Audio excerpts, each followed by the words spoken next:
Alors on va parler Boker Tov à tout le monde, Shavua Tov, une nouvelle semaine, une nouvelle paracha. Il y avait une fois une magnifique histoire avec le rabbi de Vizhnitz. Une fois le rabbi de Vizhnitz, l'ancien rabbi de Vizhnitz, il habitait à Tel Aviv. Et il revient une fois du matin, Shacharit. Il était avec son gabaï. Et tout d'un coup, il dit son gabaï, viens, on rentre dans le magasin. C'est un magasin de bijoux. Alors le gabaï, il ne comprend pas. Un petit matin comme ça, en général, pour un rabbi, on appelle un jour avant. Il ferme le magasin spécialement, il nous montre. Et il rentre comme ça. Et il commence à se renseigner pour des bijoux. Il monte comme ça, il monte comme ça. Et il dit, je veux une montre pour ma femme. Et le vendeur, il sort quelques montres et après il dit, il demande à la madame qui travaille là-bas, est-ce que tu peux nous aider? Comme tu es une madame, peut-être qu'il y a une meilleure façon, comment réfléchir. Et la madame dit quoi? Moi je pense que cette montre elle est plus belle. Le rabbi dit, c'est quoi? T'as raison, c'est le goût de ma femme. Ok. Il sort du magasin. Et quand il sort du magasin, le gamin il dit, il faut que je demande au rabbi, c'est quoi cette histoire là? Pourquoi le rabbi d'un coup il voulu acheter un cadeau? Il dit, écoute-moi, en vérité j'ai pas vraiment besoin d'une montre, mais hier quand je suis passé après Arvit, j'ai entendu comment le patron il dit à la madame, c'est quoi, on a plus besoin de toi dans le magasin, tu es en trop. Je suis là comme vendeur, j'ai pas besoin de toi. Il dit, je vais rentrer spécialement pour le montrer c'est quoi qu'elle est importante. Quand une vendeuse dans le magasin, c'est ça que je suis venu, même si j'ai pas vraiment besoin d'une montre, pour que le vendeur va garder la vendeuse au magasin et continuer. C'est qu'en vérité, on voit l'importance comment de faire une chashivut d'une personne. Quand une personne il se sent qu'il est important, tout est différemment. Il y avait une fois une personne, c'est le vendeur c'est le voleur de la ville. Et il est arrivé après Yom Kippour et en pleurant. Il dit voilà, Rav, j'ai passé tellement un bon Yom Kippour, c'est fini, je vais faire tchouva. J'en ai marre de voler. Et pour montrer que je suis vraiment sérieux, il arrive avec un sac et toutes les montres qu'il a volées, les Rolex et tout ça, voilà Rav, je veux toutes les rendre, avec toutes les adresses, et les diamants et l'argent. Incroyable. Le Rav dit c'est magnifique ça. De voir une personne comme ça après Yom Kippour, de seulement réveiller. Des fois on arrive à Yom Kippour, une personne il se chauffe. Beaucoup de fois les gens ils se demandent, Yom Kippour, est-ce que les gens ils se déguisent pas? Kippour que Kippour. T'arrives à Kippour, tu vois les gens les plus loin ils arrivent. Et ils vont s'acheter. J'ai un copain moi qui habite dans un quartier pas religieux. Et ils ont ouvert un magasin là-bas de talitot. Mais toute l'année ça marche pas. 2 jours avant Yom Kippour, je me dis c'est incroyable. 12 heures, les gens ils viennent acheter des talitos, des nouveaux talitos, les gens ils se préparent. Quoi les gens ils se déguisent? On dit dans les bachans disaient, c'est pas qu'en vérité qu'il est déguisé, Kippourim, c'est qu'en vérité quand il vient à Kippour, c'est la vraie personne. Toute l'année il est déguisé, le vrai juste c'est Kippour, parce que ça les chamailles se dévoile. Et il arrive dans le rave et tout, il dit voilà, j'en ai marre de voler, je veux tout rendre, je veux une vraie tchoua. Le voleur il sort, tout d'un coup il dit c'est pas possible. J'ai pas de montre. Il court après le voleur, il dit mais dis-moi, tu viens de faire tout il y a 5 minutes. Elle est où ma montre? Alors il dit, j'ai pas réussi à me retenir. J'ai fait tchouva, j'ai tout rendu mais j'ai pas réussi à me retenir. Et c'est qu'en vérité, cette histoire elle se passe pour chaque personne. Beaucoup de fois, on est chaud après un beau Melamalka, des bons shiroim, une bonne artsa, c'est fini là. Je veux être un tzaddik. Et après, 1 heure après, c'est fini, on fait encore une avera. Cette histoire en vérité, ça se passe quoi? Avec il y a 3000 ans. À l'époque, il n'y a pas l'ultrasan, on ne pouvait pas savoir ce qui se passe dans le ventre. Mais, il y a 3000 ans, il y avait un truc qui est encore plus fort qu'un ultrasan, c'est quoi? La Torah nous raconte l'histoire entre Rivka, qui a attendu pendant 20 ans à avoir les enfants. Et bon, Hachem, Tout ça, j'ai nous dit que Hachem, il aimait tellement les tefilot des tzadikim. Pour ça, même Sarah, et même Rivka, elle avait compliqué pour avoir les enfants. Et même Rachel. Et bon Hachem, elle est toute contente. Les gens commencent à donner des compliments dans la rue. Ah, bon Hachem, tu vas tomber enceinte, et bon Hachem, un bébé. On raconte des gens hein, qui ont eu des grandes difficultés pour les enfants. Leur joie, elle est énorme. C'était une fois une Brit Mila, mais c'était pas une Brit Mila, on dirait que c'est pire qu'un mariage. Vous savez qu'est-ce qui s'est passé? Il a attendu pendant 20 ans pour les enfants. Beaucoup de fois, hein, quand on reçoit des choses faciles, c'est normal. On voit que beaucoup de fois, hein, une personne, il a un manque de quoi? De simcha. Et comment ça se fait? Bon, Hachem, tu as une femme, tu as des enfants. Quand on voit les choses que tout est normal, la simcha, elle descend. Comme on dit dans le passouk, il y a une mitzvah d'être besimcha. La même chose qu'il y a une de quoi? De mettre des filines. La même chose, c'est quoi? Tu as une mitzvah de quoi? D'être besimcha. Les Chora, comment on peut demander à une personne d'être besimcha? Et des fois, on se lève le matin, on est joyeux. Et des fois, on n'est pas joyeux. Comment la Torah peut dire en vérité que quoi? Mais ça marta, bechol atov Hashem dara Hashem. Il y a une aide de quoi? Des besimcha tous les jours. Non mais c'est pas possible. Une simcha, c'est un ergesh. Tu passes une belle soirée, t'es besimcha. La banque, elle t'appelle, elle se descend. Et toi, tu non. On dit que ça dépend. Mais beaucoup de gens, des fois, quand le banquier l'appelle, des fois, ça peut racheter la simcha. Il peut dire, mon Hachem.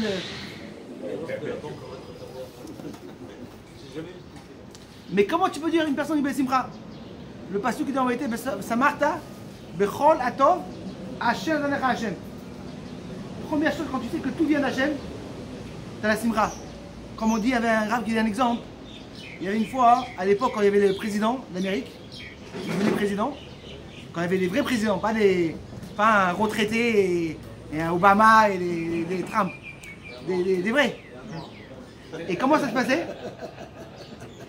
Comment ça se passait? C'est qu'il venait avec une voiture ouverte, les gens passaient à côté de lui et je disais bonjour. Et c'était vraiment... Il y avait une personne simple qui est venue là-bas. Hein. Il a voulu voir ça, mais il a voulu être la première ligne. Qu'est-ce qu'il a fait? Il s'est préparé. Il est arrivé. Et il a pris 2 jours avant pour arriver. Et l'eau, c'est fini. Il dit à son ami, est-ce que tu as de l'eau? Il dit non, j'ai pas. Qui a entendu ça? Le président. Et lui, c'était un mec des petits choubim, tu vois. Et le président, il dit, c'est quoi? Prends avec un grand plaisir. Et lui, il était comme un fou. Il a pris l'eau, il a commencé à boire. Et qu'est-ce qu'il a fait? Il a pris l'eau, il a pris une vitrine à la maison, il a mis une belle vitrine. Je lui ai demandé, mais pourquoi tu as besoin d'une vitrine? Il dit, c'est de l'eau que j'ai reçu du président. Quand une personne s'imagine que tout vient d'Hachem, c'est Simcha. Mais encore plus que ça. Beaucoup de fois, hein, on pourra prendre nos enfants dans un tioul. Un père Hachem a décidé, on prend un week-end. Plus que ça, il fait le portable. Il n'y a plus de travail. Je suis que avec mes enfants. Je mets un répondant dans le WhatsApp, je suis pas libre. Et tu rachètes tout ce qu'ils veulent, les bons rachets, on passe un week-end de folie, l'hôtel et tout ça. Quand tu reviens des vacances, comment c'est tes enfants? Papa, c'était nul. Tu m'as promis une glace et tu vas acheter. Pas possible. Non mais tu exagères. J'étais pendant 4 jours avec vous, j'ai fermé les portables, j'étais 24 heures avec vous. Et en plus, quand on était au restaurant, les frites, tu m'as promis, tu vas acheter aussi. Et il commence à pleurer, et papa il s'énerve, vous n'avez pas honte. Et en vérité, qu'est-ce qui se passe? C'est que l'enfant dans ses dettes, tout, on doit tout donner. C'est normal. Quand papa il prend en vacances, qu'on prend l'hôtel, et s'il manque les frites ou la glace, tout est parti. Dieu nous dit, ça Martin Bechol Atov, quand une personne il reçoit à la fin du mois sa mascorette, ça paye, il n'a pas de simcha. Tu verras jamais une personne qui vient, ah là là, bon Rojem, j'ai reçu le 15 du mois. Non. Mais quand tu reçois un bonus, le patron t'appelle, tu dis, ah bon Rojem, ou même quand tu n'as pas cru que tu vas recevoir les bonus que tu as reçus. Ah, les gens vont au restaurant. Mais pourquoi? Quand tu as reçu des 5000 €, ou tu es une personne comme 7000 €, il n'a pas de simcha. Quand tu reçois des 1000 €, tu as une simcha? Par semaine. Comment ça se fait? Parce que tu ne croyais pas que tu allais avoir. Et là, la Torah te dit comme ça. Vesamarta bechol ator Hashem darachem. Quand tu penses que tout ce que Hashem vient, c'est un bonus, t'as une timra. Et pour ça que c'est important quoi d'éduquer les enfants, que rien, les enfants des fois quand un enfant est trop pourri gâté, c'est quoi? Il croit que tout c'est normal. Il a plus de timra. D'après quand tu sais que tout c'est un bonus. En vérité, une personne ne doit rien avoir. Une personne ne doit pas ni avoir rien du tout. Quand tu as eu des enfants, bon, c'est un bonus. Tu as une femme, tu as un bonus. Tu as une maison. Quand une personne y pense comme ça, la simcha, en vérité, elle rend la personne. Alors, bon, Hachem, on voit dans l'histoire de chez nous, comment Rivka a entendu pendant 20 ans. Plus qu'il y a eu plus de difficultés. Et bon, Hachem, quand un bébé dans le ventre, il bouge, c'est-à-dire que bon, Hachem, il vit. Et la Rivka, elle sent, quand il passe à côté d'un bête midrash, l'enfant il fait une simcha, il veut bouger, il veut sortir déjà. Et quand il sort, quand il va devant un bête, un truc des goyim, encore une fois, l'enfant il veut sortir. Et là, Rivka elle demande, Imken la mazanochi. Qu'est-ce que j'ai dans le ventre? Pourquoi je dois avoir ça? Un jour il veut bête midrash, et un jour il veut quoi? La lechet de Avolazara. Mais non, la question qu'elle se demande Rivka, c'est la même question qu'on demande tous les jours. C'est qu'arrive chaque personne des autres volontés. Le matin tu arrives, tu te lèves, tu as une envie d'une bête Knesset, Shur Torah. Incroyable, hein, tu as un niveau incroyable. Et tout d'un coup, 2 heures après, boum, le tsar il arrive et il te fait des envies aucun rapport. Il y a des fois des gens, ils ont une envie de faire une teshuvah incroyable. Ils veulent se chauffer, la teshuvah, on va se rapprocher à Hachem et tout ça. Tout d'un coup, le tsar il arrive de l'autre côté aussi. Des fois ça arrive une personne, il veut aider à tout le monde. C'est le meilleur, le mec, la personne le plus gentil du monde. Incroyable, une personne de chesed. De l'autre côté, il veut s'occuper que de lui-même. Mais dans l'histoire qu'on voit avec Rivka, ça arrive chez nous tous. Des fois on peut se prendre comme le plus grand tzaddik. On va arriver avant tout le monde à la bête Knesset, on va prier, et ça va être très dur le shiur Torah.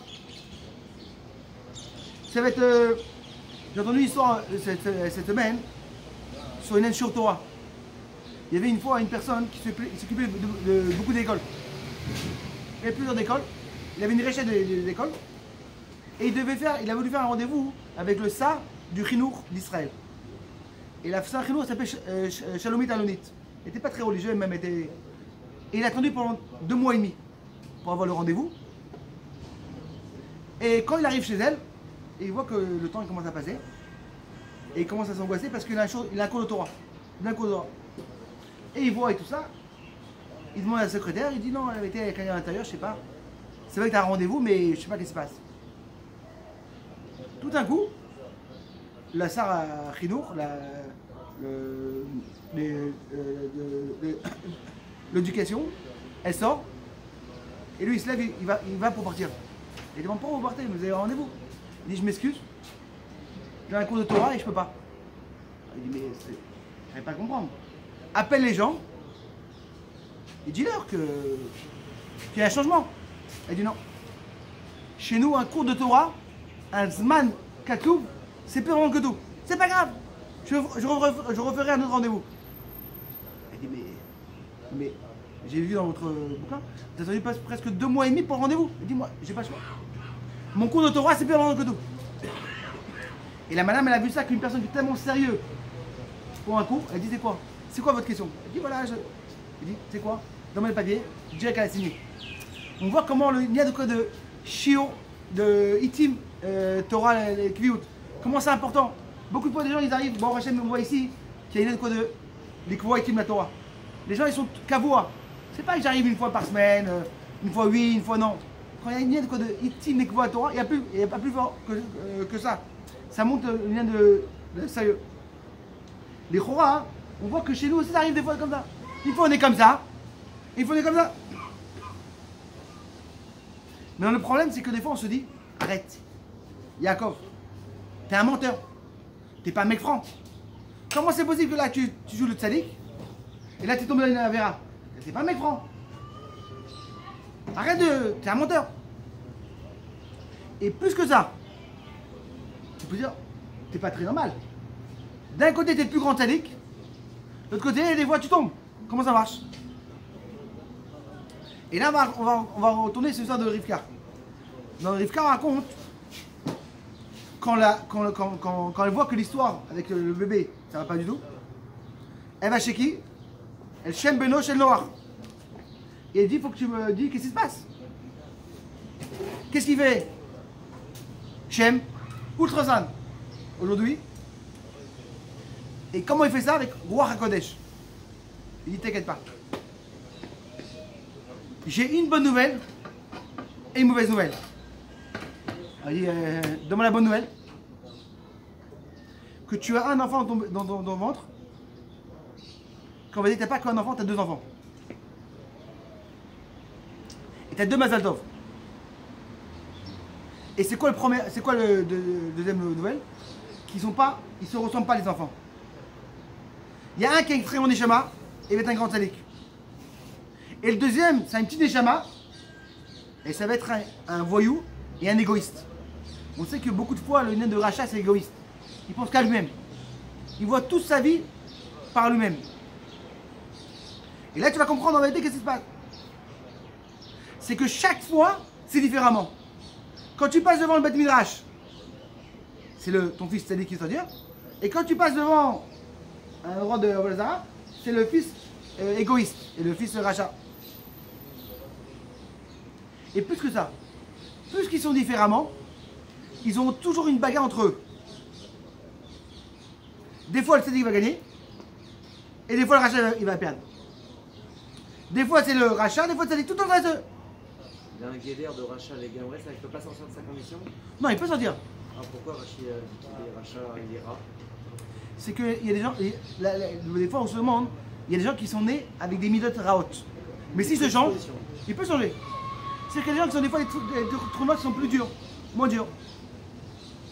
Maintenant, on va voir en vérité, c'est que qu'est-ce qu'on a parlé de la paracha ici? C'est une histoire qui ne se passe que pour chaque personne. C'est un ultra simple pour chaque personne. Que la même chose que chez le Rivka, elle n'avait pas seulement un enfant. Et ce même enfant qui avait des trucs à fourrim les gabrés, chez nous aussi. Et le Harizal dit comme ça, le Harizal. Chez Kol Echad et Shloshte Neshamot. Aechad, Nikra Nefesh Abamit, l'âme qui est animale. Et le deuxième, il appelle quoi? L'âme qui est Elokit, spirituelle. C'est quoi Nefesh Abamit? C'est tout ce qui est matériel. Pour manger, pour dormir, et pour avoir le plaisir du monde. Et en général, cette nefesh d'animal, elle est égoïste. On sait que les animaux ils sont très égoïstes, en général. Ils s'aiment beaucoup. C'est quoi que moi je suis dans le focus et tout le monde est autour de moi.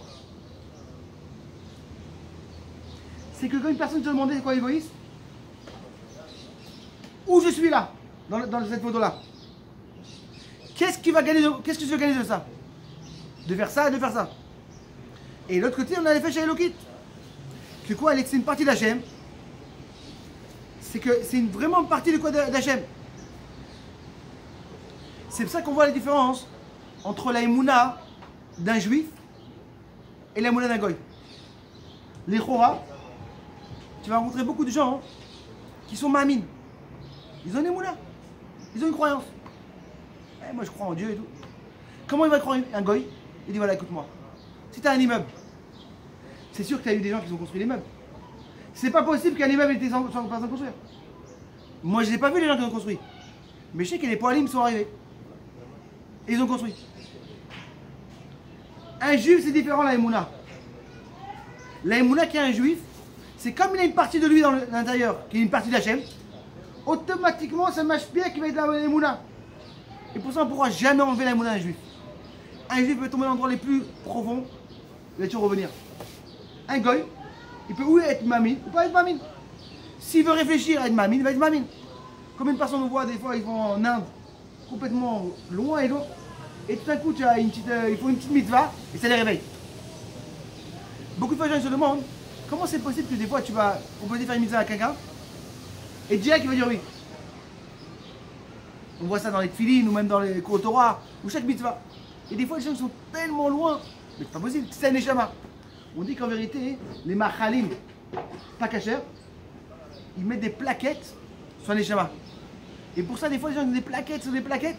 Et tu vas proposer, allez, viens, mets tefilines. Mince. Il y a tellement de plaquettes. Et le travail, nous, c'est d'enlever les plaquettes. Mais dès que tu enlèves ça, d'un coup, tu vois une neshama incroyable.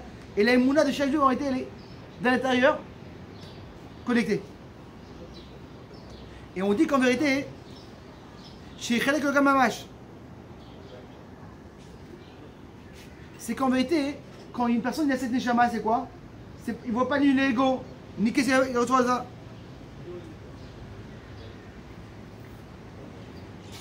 C'est quoi en vérité la neshama? C'est ce lien de Tao. Et ça s'appelle quoi le Nefesh Elokit. Et là on va comprendre qu'est-ce qui se passe. La même personne en vérité, c'est pas possible. Je suis un menteur. Je dis non. Des fois, c'est le Nefesh Elokit qui va gagner. Et des fois, le Nefesh Hamamit. La même chose que vers Rivka. Elle avait 2 bébés. Même chez nous, on a toujours dans nous-mêmes ces 2 façons. Et c'est une vraie guerre. Mais non, c'est quoi l'état nôtre? Le Nefesh Hamamit, l'âme animale, il dit écoute-moi, t'as un corps. Et c'est pour le plaisir. C'est pour le plaisir. Fais la belle vie. Le Nefesh Elokit, il dit non, t'as pas compris. C'est vrai qu'il y a un corps. Mais toute la base pour avoir le corps, c'est pour que le corps il va aider les chamas de faire les bonnes choses. Si on n'a pas de pied, comment on peut venir à la choule? Mais non, pourquoi c'est tellement important de savoir qu'il y a 2 âmes? Ok, c'est pas grave. Il y a une âme, des fois comme ça, des fois comme ça.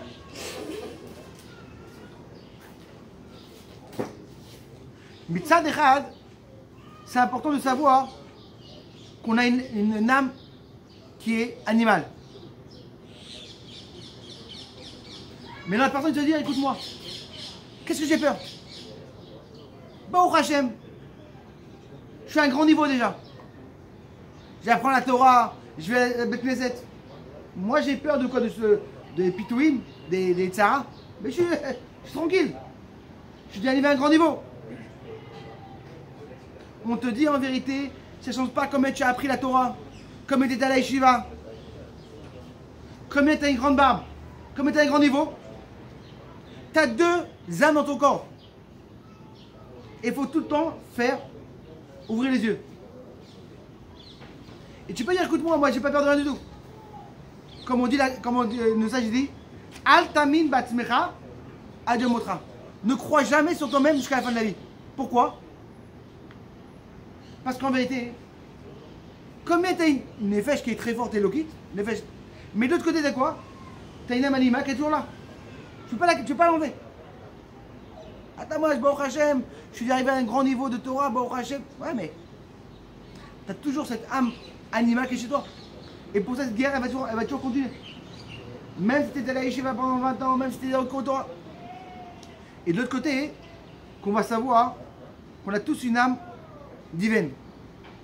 Une personne, il peut croire, c'est pas possible. Comment c'est possible? Je fais une mitzvah, après je tombe. Et comme on dit tous les matins, Eloka Neshama, Shetabit Teorai.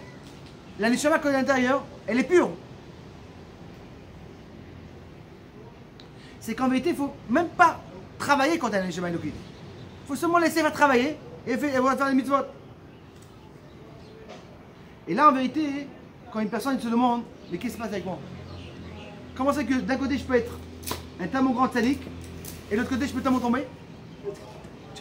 Comme il a répondu Shem, tu as 2 bébés dans ton ventre. Dans chaque personne, c'est pas une histoire seulement qui est passée avec Rivka qui est de grand-mère, c'est qu'on a chaque personne, c'est la même histoire qu'en vérité, c'est la même histoire que chaque personne en vérité, il a cette neshama et cette truc.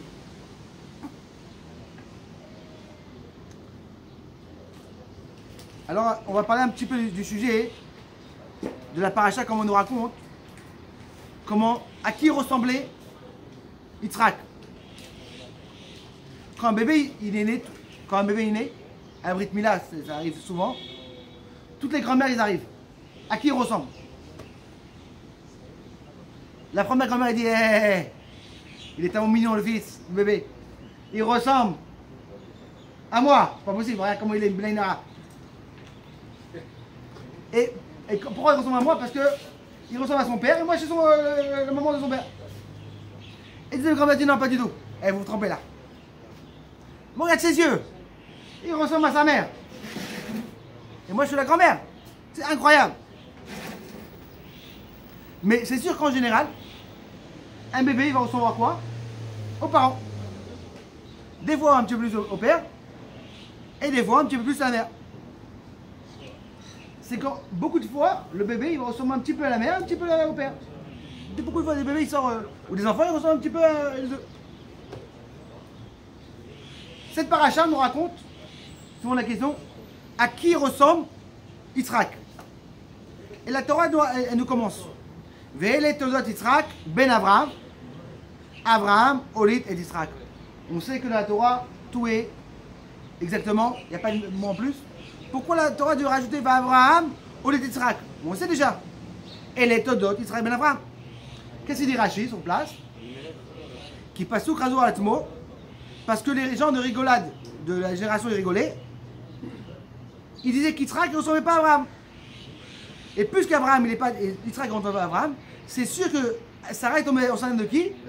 Avimelech. Parce que pendant tellement d'années ils étaient ensemble, et pas tombée enceinte, et elle était un petit peu de temps avec Avimelech, c'est sûr qu'elle est tombée. Massacre Borou, qui est dès chez le Riach Yitzhak ou Beno, pour qu'il va avoir la sûreté qui va être le fils, il a fait un miracle.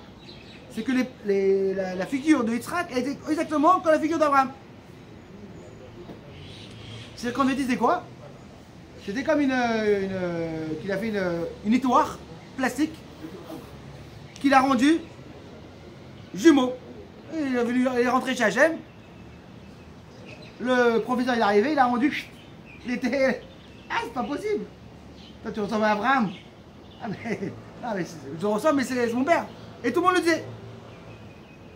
Ah, mais la question qui se demande, et chacun se demande, mais pourquoi Hachem devait faire un S comme ça? Mais c'est normal, ça arrive souvent que les enfants ils ressemblent aux parents. Comme une fois tu vois des gens, et c'est pas possible. Ah, mais t'es la famille de Cohen ou de. Ah oui, c'est mon père. Ah, tu ressembles incroyable. Beaucoup de fois ça arrive qu'une personne ressemble à ses parents. Pour comprendre ça un petit peu, on va comprendre en vérité pourquoi les gens ne ressemblent pas à la même chose. D'accord? On a beaucoup de fois une différence.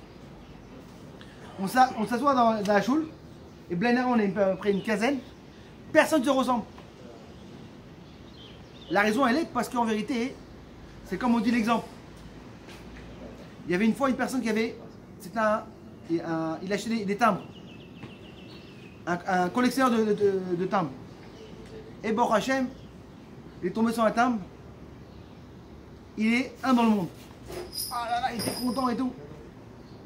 Tout d'un coup, il voit dans Internet le même timbre en États-Unis.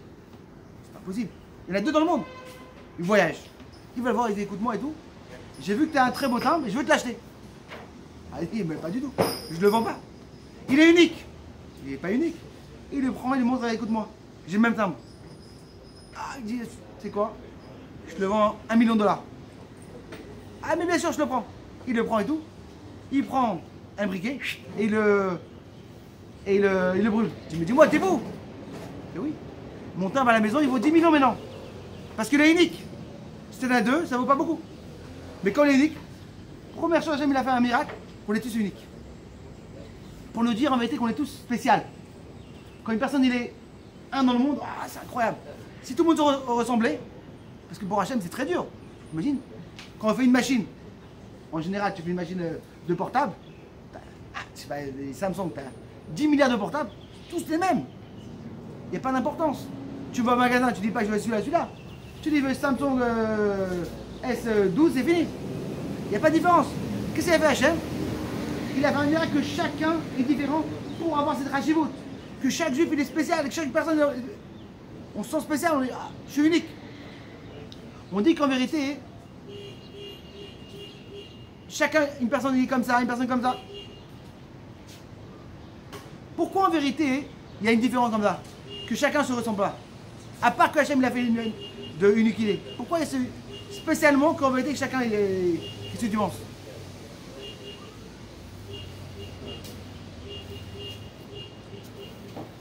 On ressemble à Dieu. Ok, ça peut être une. Unicité par rapport à Dieu. C'est la Mélokim.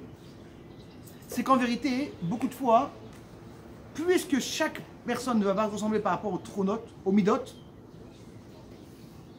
c'est que beaucoup de fois, tu verras par rapport à une figure d'une personne, c'est par rapport à ses midotes. Comment dire midotes en français? Ses qualités. Tu verras, comme on voit au début de la paracha, on voit l'histoire de Esav, Vayetse Arishon Admouni. Il était tout Ginji. Et comment on l'a appelé? Esav.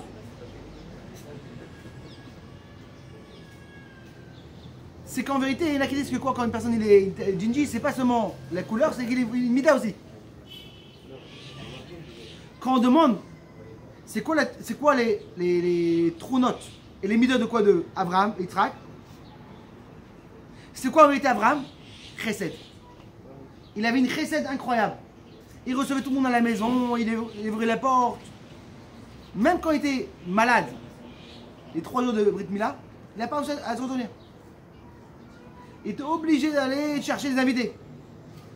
Et Yitzhak, c'est quoi? Yitzhak Midat Adin. Il était dans une aide du din. Abraham, toute sa vie, il a fait chesed. Il a fait un grand well, il a fait rentrer des invités. Et même, tellement qu'il était chesed, quand c'est arrivé l'un des hommes, il a cherché toutes les raisons pour ne pas enlever les hommes. C'est une personne qui a du vrai chesed. Il peut pas, il est trop chesed. À l'Yitzhak, on n'entend pas ça. Tu sais, l'Yitzhak, il avait des invités, hein, des voisins. Mais tu sais qu'inviter des gens qui sont de la rue, c'est dur, hein. Des fois, on est gens bien, mais tu sais, je connais pas, excuse-moi, hein. Des fois, on appelle, tu sais quoi, de prendre. Et Abraham, non, c'était une personne de chesed. C'était quoi Yitzhak? D'Etadin. Et tellement qu'il était mis d'Etadin, on dit que quoi? Il avait quoi? Il n'est jamais sorti d'Eretz Israël. Et son père, le contraire, il est même sorti d'Eretz Israël. Yitzhak jamais. Et comme on dit qu'il avait quoi? Une très grande Yirat Shamayim. Comme on dit, le Pechad Yitzhak. Il avait une grande Yirat Shamayim. Mais non. Imagine que tu veux rencontrer une personne. On dit que quand tu vois une personne, tu peux voir beaucoup de fois comment les personnes vont se comporter. Des fois, on peut se tromper. Hein. Il n'y a pas comme un rendez-vous. Tu parles avec une personne au téléphone, allez, il est tout mignon, tout gentil. Tu le vois, tu dis c'est un mec dur celui-là. Celui-là, il est doux comme ça, vraiment. C'est que quand tu vois une personne, tu vois déjà par rapport à comment il est. Est-ce qu'il est une personne chesed ou une personne voix? C'est quand une personne est chesed, sa figure elle est fine comme ça, tu vois, elle est gentille. Il a toujours ce petit sourire. Les gens qui sont toujours en train de sourire. Il y avait une fois deux rabbinim, il y a à peu près 25 ans, et ils faisaient des cours de Torah. Ils allaient dans tout le Eretz Israël. Et une fois, ils sont arrivés à Netivot. Ils ont pris le truc, ils n'avaient pas de voiture, ils allaient en bus. Ils arrivent à Netivot, et ils font l'arta et tout. Ils arrivent à la tachana d'autobus. Ah là là, c'était une petite tachana comme un truc que tout le monde avait plein de bus. Ils arrivent, ils ont raté le bus. Qu'est-ce qu'on fait là? Ils se promènent et ils commencent à sourire aux gens. Ils sourient. Ils sourient dans la... Et tout d'un coup, après un quart d'heure, toute la tachana est en train de sourire.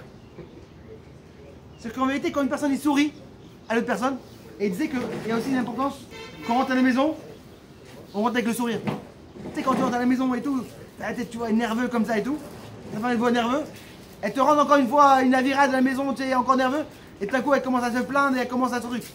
Quand tu viens à la maison avec un vrai sourire, automatiquement tu vas ta femme un sourire, aux enfants. Et toute la... C'est qu'en vérité, quand une personne, il est un mec béchessé, les gens toute la vie ont de sourire. Tu vois, ils sont mignons avec un petit sourire. Et les gens quoi, qui sont toujours avec le din. Et pour ça qu'on va comprendre qu'en vérité, puisque Yitzhak était quoi, il a de quoi de Gvoura, il avait une tête, tu vois, un petit peu dure comme ça. Et Abraham, c'est un chesed. Si on pouvait imaginer comment était Abraham, toujours en train de sourire, le mec souriant, gentil, recevoir tout le monde et tout ça. Et quand les gens ils ont vu Yitzhak et Abraham, ils disent pas possible. Yitzhak il ne ressemble pas à Abraham. Abraham est toujours en train de sourire et le fils il est toujours en train de faire la tête dure comme ça. Et il dit encore plus que ça, mais c'est pas possible.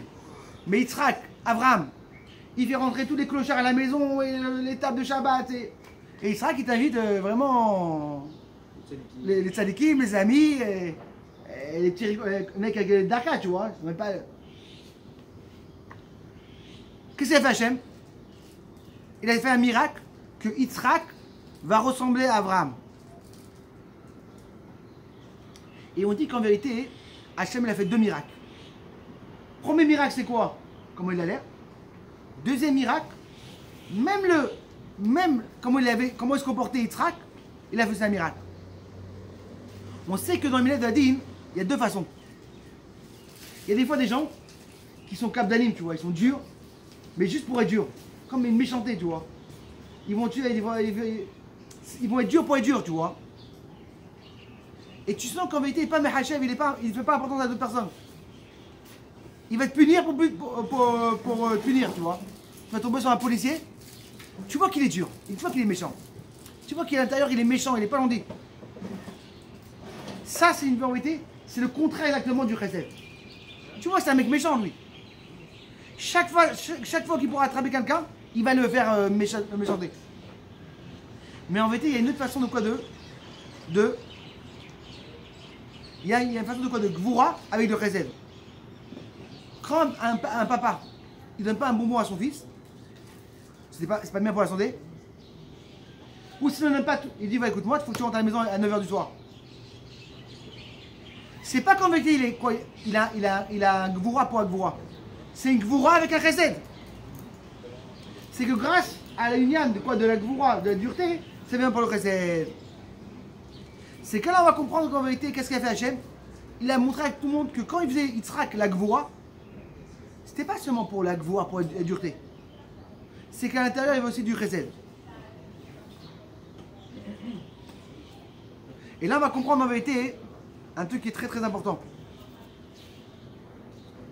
Dieu il avait 2 façons. Première chose, il aurait pu faire quoi? Il aurait pu faire que Abraham ressemblait à qui? À Yitzhak. Et là tout le monde aurait dit. Ou sinon, il aurait faire quoi? Yitzhak ressemble à Abraham.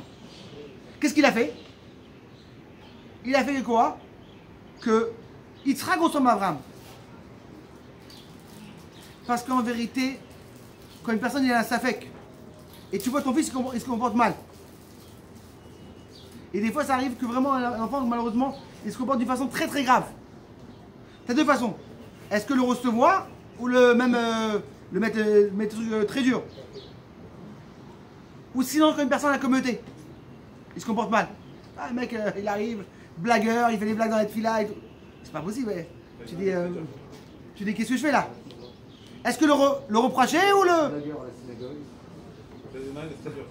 Ou sinon le reprocher ou le truc? Si tu as un dilemme, si tu as un doute, ou faire comme ça, prends le chesed. Si maintenant il n'y a pas de doute, tu vois une personne que vraiment c'est incroyable, c'est pas possible de... Alors il n'y a pas de doute, mais quand tu as le doute, prends sur le chesed.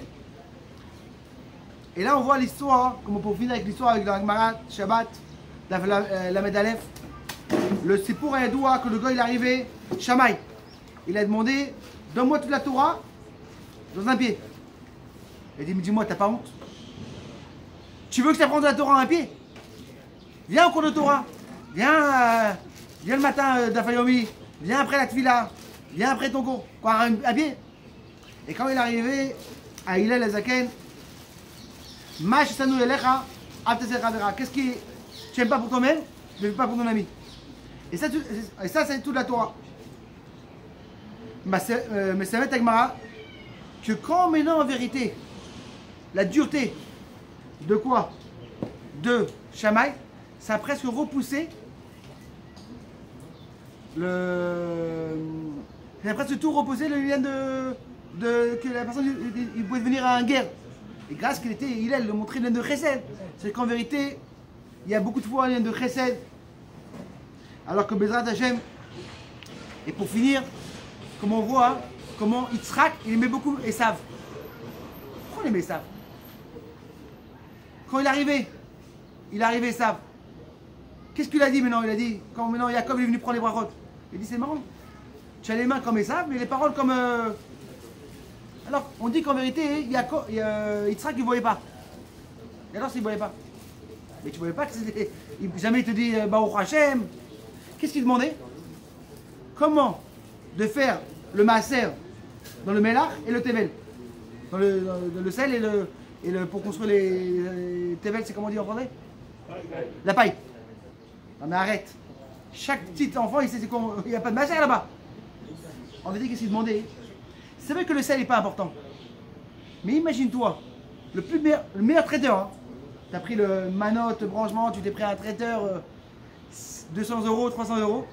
Mais tout est très bon. Hein. Il a voulu mettre du sel. Et il n'y a pas de sel. Hein. Bon, tu avais une soirée magnifique dans le désert. Tu as 4 heures de truc, un truc. Et repas de folie. Il n'y a pas de sel. Ça vaut rien. C'est que le sel lui-même, il n'a pas d'importance. Mais quand tu le mélanges avec ceux d'autres, c'était énorme. La paille, pas important, c'est quoi la paille. Mais quand tu les mélanges, tu peux construire des immeubles. Il dit en vérité, regarde-moi de l'intérieur. C'est vrai que j'ai pas une grande importance. Mais regarde-moi à l'intérieur.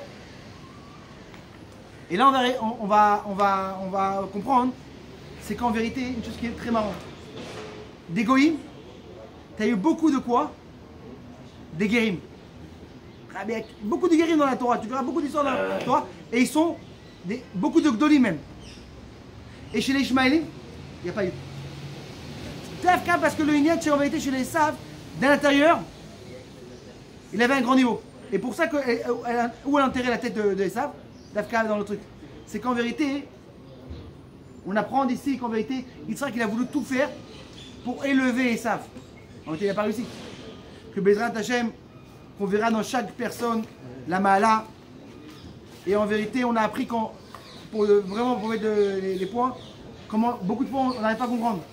D'un côté, on se dit, bon, Hashem,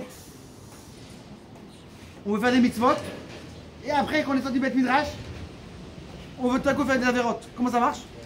Parce que tu as un effet chez Elokit, de Béjamamit. Et plus tu as un effet chez Elokit, de Béjamamit, tu pourras te dire jamais, je suis tranquille. Bon, Hashem, j'étais à la Shiva, j'ai une barbe. Non! Le Tzara est toujours là. Et on avait parlé aussi quoi, du sujet. Pourquoi maintenant ils se ressemblaient, Yitzhak et Abraham? Parce que quand une personne est midot, sans l'extérieur, et la Torah tu dis Dafka comme Abraham. Que Bezrat Hashem, on se renforce dans chaque chose, et que Bezrat Hashem, la Géoula arrive, Shavuot Tov.